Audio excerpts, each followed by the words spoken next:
دیارە لە دوای ڕووداوەکانی 16 ئۆکتۆبەری 2007دا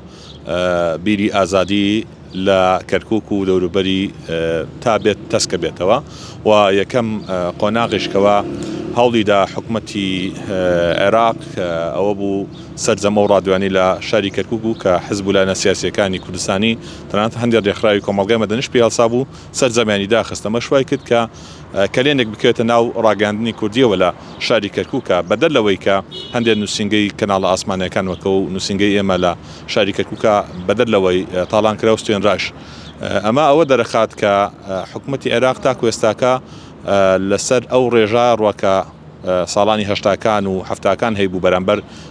گەلی کورد لەبەر بەرامبەر ئەوەی شاد چەندین ڕادیۆ ئێستا بینین کە بە زمانی عەرەبی تورکمانی لە شاری کەرکووکە هەیە بەڵام ئازادی ڕاداربڕینەکە کە پێش 16 ئۆکتۆبەر هەبوو لە دوای 16 ئۆکتۆبەرەوە نەما و داوای کۆمەڵێ مەرج ژیان کردووە کە هیچێک لەوانە مۆڵەت بێت لە حکوومەتی ناوەندی عێراقەوە هەیبێت لە وەزارەتی پەیوەندیەکان یاخود ئیتیساڵات بە